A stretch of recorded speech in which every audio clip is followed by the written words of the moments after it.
How do you know if you have sustained a brain injury? I think we've all become familiar with all the chatter about football players and concussions and how it has harmed that group of people. We are very aware of children now getting concussions and having problems, and schools have stepped up to be very careful with people playing sports.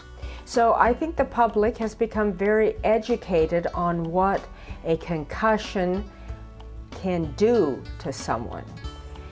We don't always take that into account in an auto accident. I see many brain injuries. Now, there's degrees of severity of a brain injury. I want you to go to my website. I have a video that shows what happens to the brain on impact.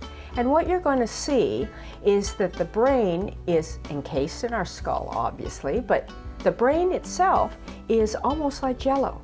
And so if it gets hit, it is knocked back and forth.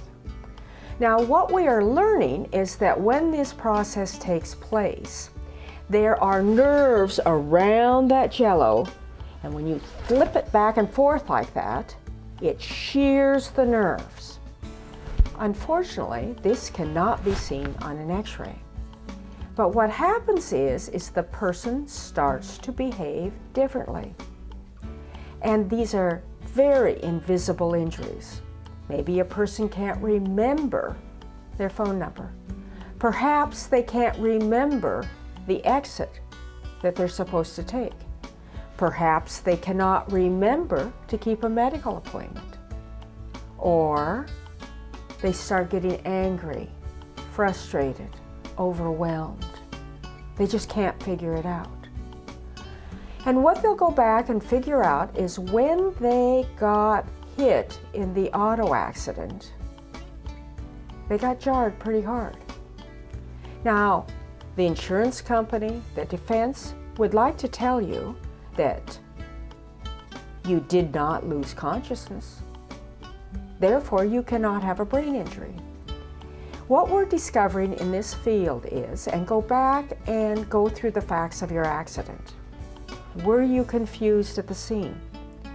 Did you have a moment that you can't remember? We call it altered state of consciousness.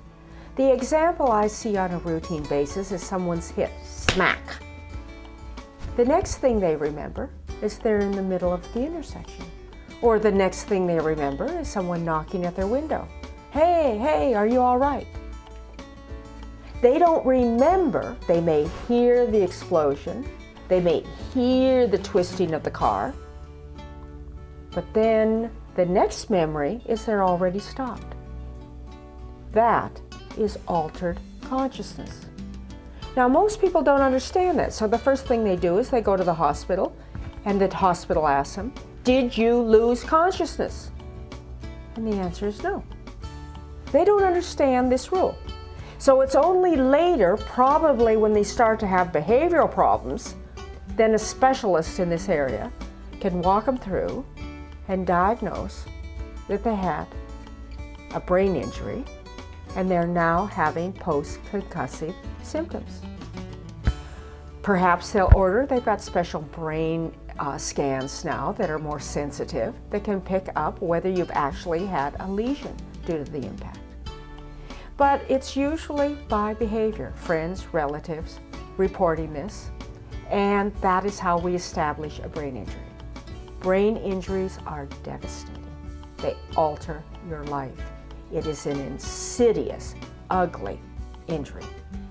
And if you've had a brain injury, you definitely need an advocate because no one else is going to pick it up and walk you through the maze that you need to walk through to get some help. So call us, we can help.